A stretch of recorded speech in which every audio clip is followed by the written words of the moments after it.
Hello mga ka-Bertudes, maganda pa rin tayo. At nakakalungkot, gusto ko lang ibagi sa inyo, hindi ako mag-tarot card, i-vision ko na nakakalungkot na yung mga parating at mangyayari pa na mga hindi maganda dahil sa kagagawan ng mga admin natin ngayon, no? Ang admins natin ngayon ay naghihiganti, no? Sa mga Pilipino, sa lahat ng mga nakapaligid sa kanya, mga sindikato, mga negosyante na nasagasaan noon, talagang pinupursige na makaganti sila, no? Kaya sa mga Duterte, kaya nakakalungkot dahil marami ang nanganganib na ngayon, gaya naman sinabi ko sa mga nakaraan ko na video, ay napakadaming mga tao ang hindi na natutuwa, no? Dahil ang totoo ay paghihigantihan ni Bongbong Marcos sa mga Pilipino dahil sa nangyari sa kanyang ama nung mga nakaraang presidente, ang kanyang ama. Kaya sobrang bagsak na ang Pilipinas. Maaring mawala, maaring magawad. Ang mga Pilipino patuloy pa rin pahihirapan at pahihirapan. Nakakatakot lang dahil wala na tayong nakikitang magagandang proyekto na ginawa nila sa build, kundi magkakaroon pa yan ng malalang epekto sa buwan ng mga panahon ng tag-ulan.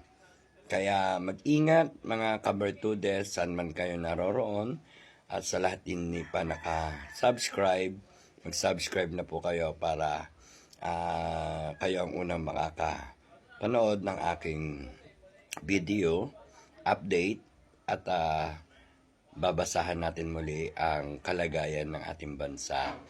I-like and share nyo ang aking mga video at pag-aralang mabuti, obserbahan. Masusing pag-iingat, pero lahat ng problema may solusyon at anumang kasamaan ang kalabanin ng mga kabutihan as in mananaig pa rin ang mga kabutihan kaysa kasamaan. Nakakalungkot dahil ang mga Pilipino ang dumaranas at nakakaranas ng mga kahirapan, epekto ng kaguluhan at kagagawa ng mga administrasyon natin ngayon at ng mga nasa Congress at Senate na mga gahaman sa pera at sa mga kapangyarihan at mga politics system nila ay hindi na nakakatuwa, no? Kaya mga ka-Bertudes, mag-ingat po tayo sa lahat ng mga paparating at mangyayari pa.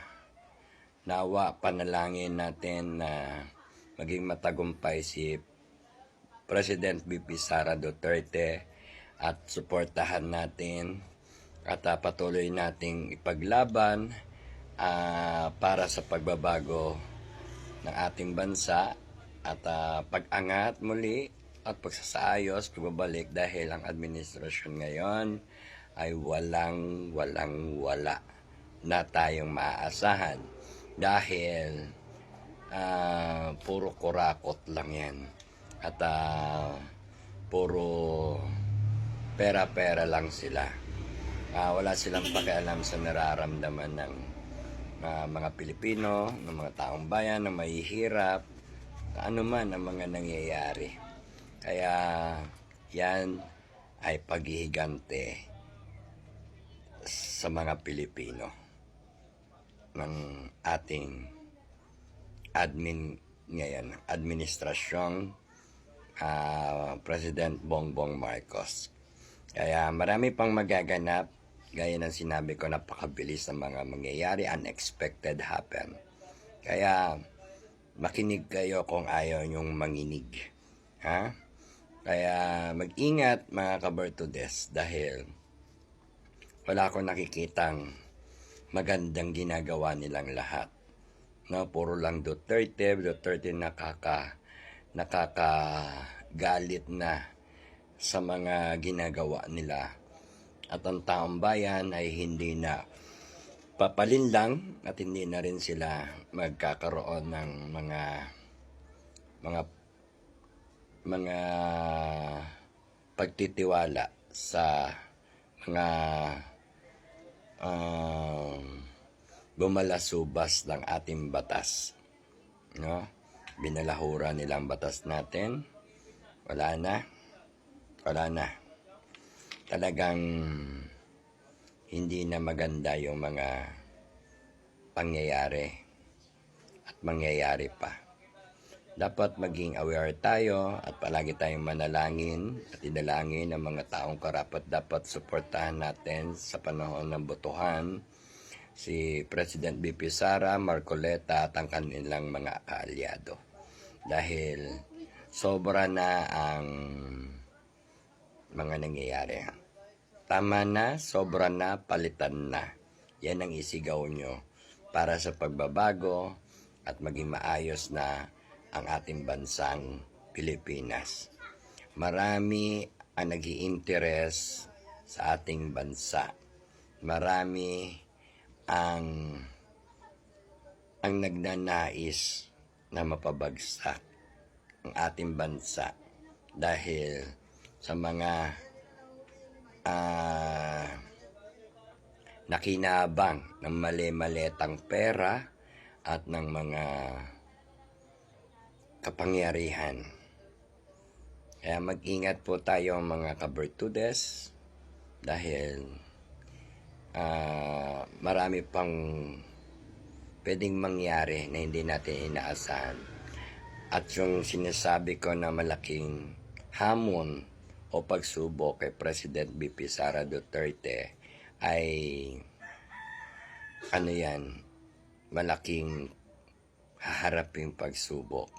Kaya sa taong bayan, sa mga Pilipino, nakasalalay ang pagkapanalo din ni President BP Sara Duterte upang hindi siya ma-impeach at makatakbo pa siya sa 2028. Pero any moment na pwedeng hindi talaga siya patakbuhin ng mga kalaban niya hanggat may pera sa taong bayan o sa kaban ng bayan ay magagamit at gagamitin. Kaya walang ibang makakasolve ng problema ng Pilipinas kung hindi mapalitan dapat ang ating presidente dahil sobra na kawawa ng mga kabataan at mga susunod na henerasyon. Kaya magandang araw sa inyong lahat, magandang pogi at maganda pa rin tayo mga kabartudes at panalangin ko ang inyong tagumpay at kaligtasan, kagalingan, sumainyo palagi ang pagpapala ng Diyos at huwag kayong manawa at huwag kayong mawalan ng pag-asa sapagkat si God lang ang mas makapangyarihan sa lahat dahil huwag tayong higit kay God dahil Diyos lamang ang bibigay ng mga hangganan at ang pagdiniktahan niya ang panahon naman ang mahirap kalaban. Kaya mga kabartudes, always hard prayer para sa kaligtasan ng ating Pilipinas at ng ating mga kapwa Pilipino, no, ng ating bansa na magkaroon tayo ng kapayapaan na at kaayusan at makaahon na sa hirap. Sobrang baon na ang Pilipinas. Kaya ingat po mga kabartudes and I pray to all of you.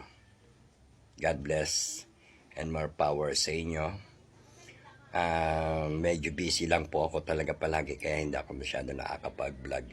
Kaya antayin nyo na lang ang aking mga susunod na video.